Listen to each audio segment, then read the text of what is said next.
टेढ़ी है, टेढ़ी सी है, तिरछी आड़ी मेढ़ी है, तो बुद्ध की उंगली कमजोर है, दिखा रही है कि आपकी एकाग्रता और मानसिक शक्तियों में कमी होती जा रही है, घर में परेशानी होगी, बाहर भी होगी।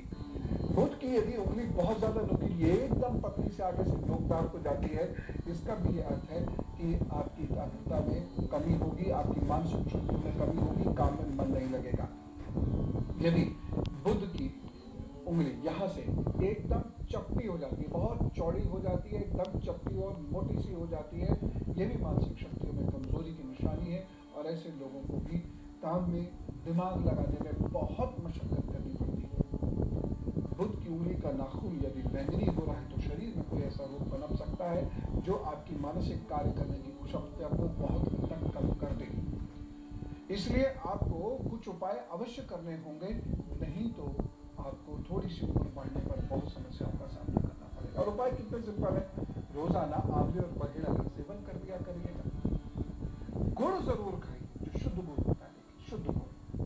ये चीजें समाज में कम लोग बेच रहे हैं, लेकिन जो बेच रहे हैं उनसे जरा सा शुद्ध गुड़ लेकर खाइएगा, आपकी मानसिक शक्ति इतनी अच्छी होगी। बच्चों को तो खासतौर से शुद्ध गुड़ और चने जरूर खिलाने चाहिए।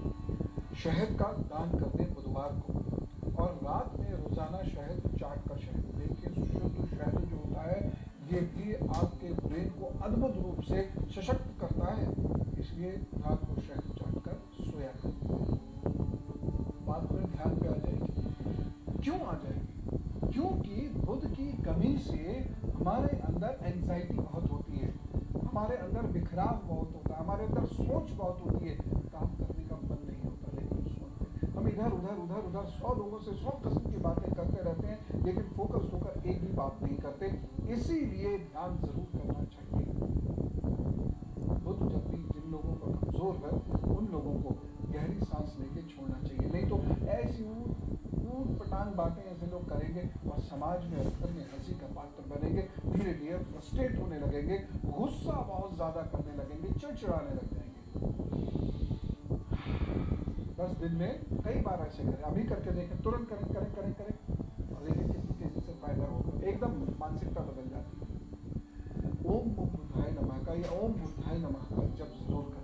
तो ये चीजें हैं, यदि बुद्ध को आपने मैनेज कर लिया तो दिमाग आपका बहुत तीक्ष्ण हो जाएगा, हर काम को करने में मन लगने लगेगा, पढ़ने में मन लगने लगेगा, आप किसी भी बात को सुनकर तुरंत समझ जाएंगे। और नहीं तो है क्या कहा था, है अच्छा फिर से बोलना, ऐसे ऐसे ही करते रह जाएंगे और आप न चीज़ों को ढंग से समझ पाएंगे, ना उसको ढंग से बता पाएंगे, उसको रिस्पॉन्ड भी ढंग से नहीं कर पाएंगे, तहकीकत नहीं होगी। केतु की बात करें, केतु के कारण मानसिक परेशानियां बहुत होती है।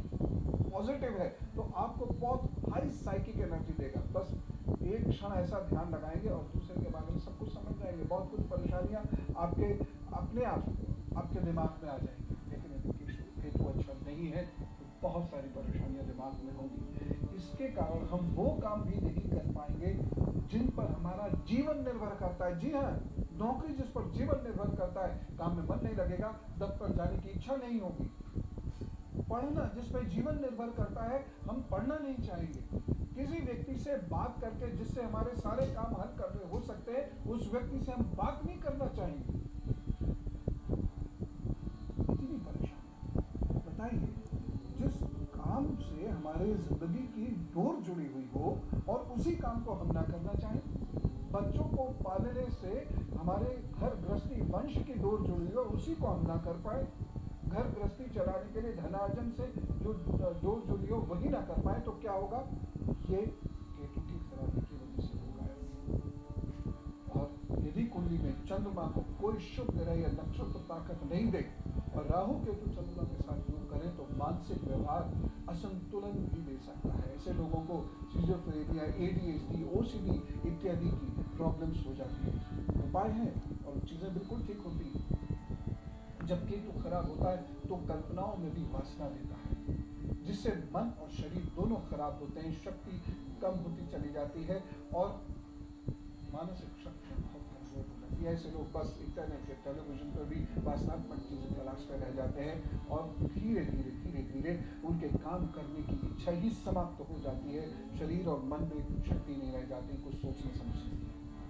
इच्छा शक्ति को कमजोर कर देता है केतु, और अति की भावुकता होती है, अति की भावुकता, और उससे नुकसान पहुंचाता है। क्योंकि बहुत भावुक आदमी बातें बहुत करेगा, एकदम से बड़ा जोश में आएगा, लेकिन काम कुछ नहीं कर पाता, और थोड़ी बहुत देर काम करके वो समझेगा बस बहुत बड़े तो बहुत कर दिया। केतु घमंड उत्पन्न करता है, और धीरे धीरे घमंड व्यक्ति का दिमाग कमजोर करता चला जाता है। अपनी ही उलझनों में उलझकर व्यक्ति अपनी स्मृति यानी मेमोरी और एकाग्रता कम करता चला जाता है। शक, वहम और डर ये केतु हमारे दिमाग में भर देता है। नींद कम कर देता है, जिसकी वजह से दिमाग कमजोर हो जाता है, एकाग्र नहीं रह पाते, काम गड़बड़ करते हैं। गुरु से दूर करेगा केतु, जब भी खराब होगा आपको गुरु से दूर करता चला जाएगा, उसके बाद बर्बादी शुरू, क्योंकि गुरु ही केतु के सारे दुष्प्रभाव को एकदम रोक देता है।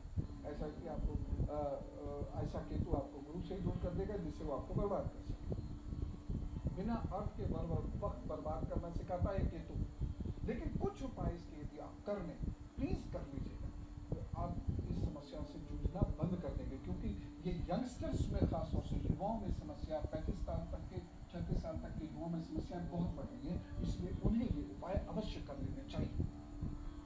बुरे कर्म और गुस्से से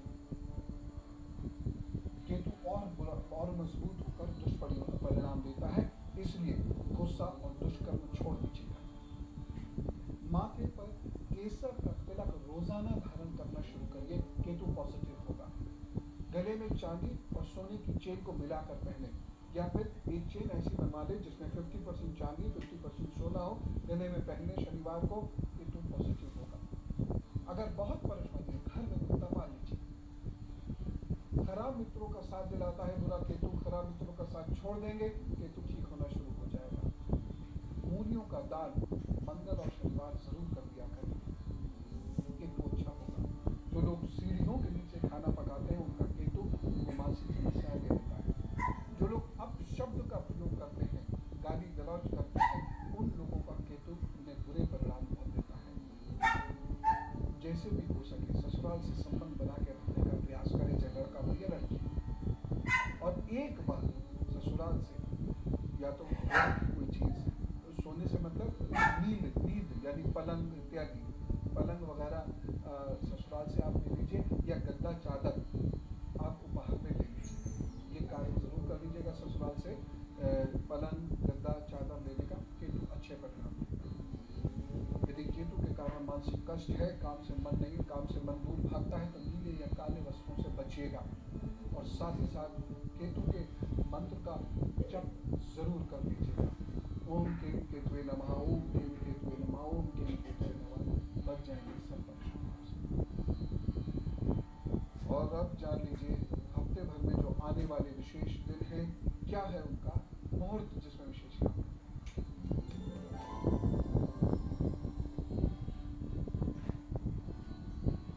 फटाफट नोट कीजिए, 20 अगस्त के दिन को भद्रा है, कोई विशेष मंगल कार्य मत कीजिएगा। जो काम करते चले आ रहे हैं वो बहुत अच्छी बात है। खास तौर से बेटी दामाद का या बहू बेटे का टीका या उनको भेजते समय इत्यादि, ये सारे कार्य इस दिन करने से आप बच्चेगा। भी वो जा भी रहे हैं तो बिना तिलक के ही उनको उपहार लेकर भेज दीजिएगा। बात करते हैं अब 21 अगस्त की। दोपहर को 2:49 के बाद अच्छा समय शुरू होगा। इस समय में आप अगर कोई अच्छा कार्य करते हैं या कोई मंगल कार्य करते हैं, रिश्ते इत्यादियों से संबंधित कोई अच्छा कार्य करते हैं, तो उसके आपको अच्छा फल मिलेंगे। अब 22 अगस्त की बात करते हैं। 22 अगस्त को नोट कर लीजिएगा, शरद ऋतु प्रारंभ हो रही है। अब कुछ शरद ऋतु का प्रारंभ हो जाएगा 22 अगस्त को। इस दिन चंद्रमा तुला राशि में प्रवेश कर जाएंगे।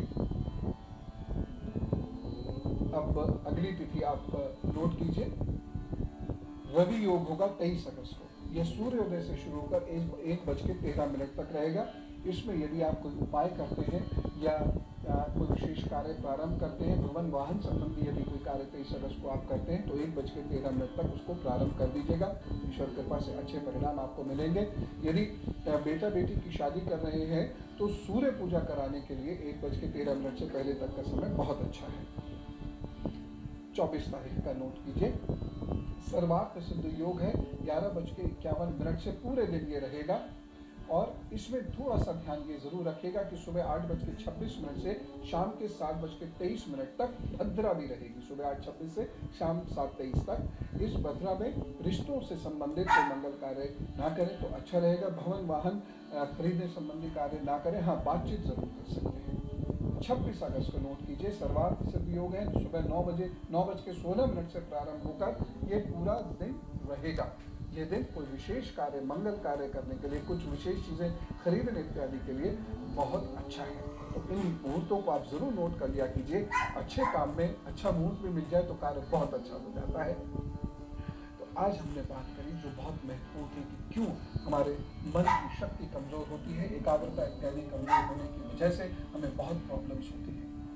ये सारी चीजें दिमाग में रखिएगा, ये उपाय जरूर करिएगा। और हाँ, मैं पुनः कहना चाहूंगा, बहुत ज्यादा मोबाइल और इंटरनेट के टच में नहीं रहिएगा।